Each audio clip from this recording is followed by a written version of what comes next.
Maranata, graça e paz, povo de Deus. Hoje eu trago uma meditação sobre dois entendimentos, dois comportamentos, duas atitudes em relação à sua própria vida. 2 Timóteo, capítulo 3, versículo 1, nos diz, Paulo alertando em suas últimas palavras, o seu discípulo amado Timóteo, também a igreja, dizendo que, sabe porém isto, que nos últimos dias sobrevirão tempos difíceis, tempos trabalhosos, tempos árduos. Por quê? Porque haverá homens amantes de si mesmos, avarentos, presunçosos, soberbos, blasfemos, desobedientes a pais e mães, ingratos, profanos. Eu quero focar aqui nos homens amantes de si mesmos. Sobreverão dias difíceis, trabalhosos, tormentosos, dias árduos. Por quê? Porque os homens se tornarão cada vez mais egoístas, amantes de si mesmos, e isso conduz à depravação, conduz à destruição, conduz ao fim da fraternidade, do amor ao próximo, lembrando que o primeiro mandamento é amar o Senhor teu Deus de todo o coração, de toda a alma, com toda a força, com todo empenho. E o segundo é amar o próximo como a si mesmo. Mas me chama a atenção aqui a comparação desse texto dos últimos tempos, acerca dessa maldade crescente, com o que está lá em Apocalipse, capítulo 12, onde nós temos uma outra atitude, uma outra conduta em relação ao amor. Olha que interessante, o versículo 10 diz assim, e houve uma grande voz no céu que dizia, agora é chegada a salvação e a força e o reino do nosso Deus e o poder do seu Cristo.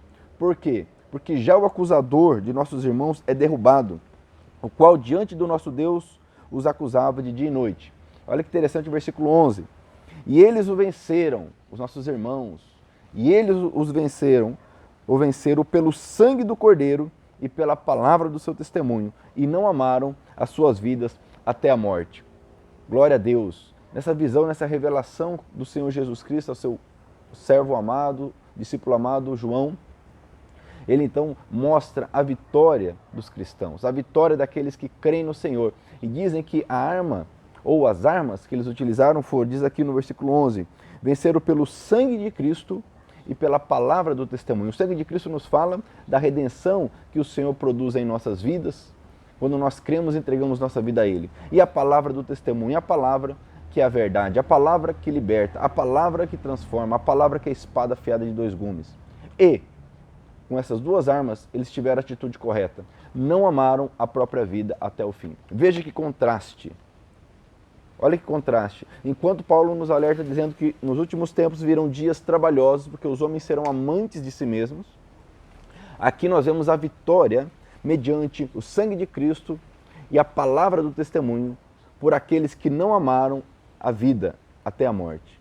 Amados, que o Senhor, que o Espírito Santo produza em nós o milagre, produza em nós a mudança de atitude, a compreensão de que nós devemos amar a Deus e amar a sua verdade, ainda que isto nos custe a própria vida.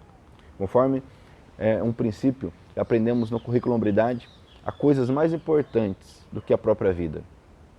Enquanto os homens serão cada vez mais egoístas, amando a si mesmos os seus prazeres, os seus sonhos, os seus objetivos, o verdadeiro cristão toma a cruz e segue o seu mestre, que é o Senhor Jesus. Ele abriu mão de si mesmo, ele abriu mão da sua glória e veio e nos deu o exemplo de como servir. Assim nós devemos também aceitar esse desafio, entregar nossas vidas nas mãos do Senhor. Eu te pergunto, dessas duas atitudes, qual tem sido a sua atitude? Você tem sido amante de si mesmo?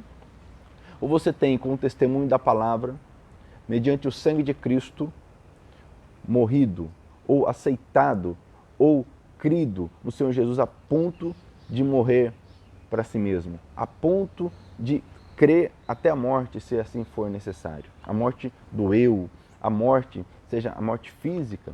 Né? Essa é uma realidade que está longe aqui do nosso contexto Brasil, mas muitos irmãos têm entregue a vida na face da terra ao longo da história e atualmente. Mas, antes disso, você está disposto a morrer para si mesmo, para sua própria vontade? Crer no Senhor Jesus será salvo. Creia no Senhor Jesus será salvo. Amém? Que o Senhor te abençoe e te guarde. Que o Senhor resplandeça o rosto sobre ti e tenha misericórdia de ti. Que o Senhor sobre ti levante o rosto e te dê a paz. Amém?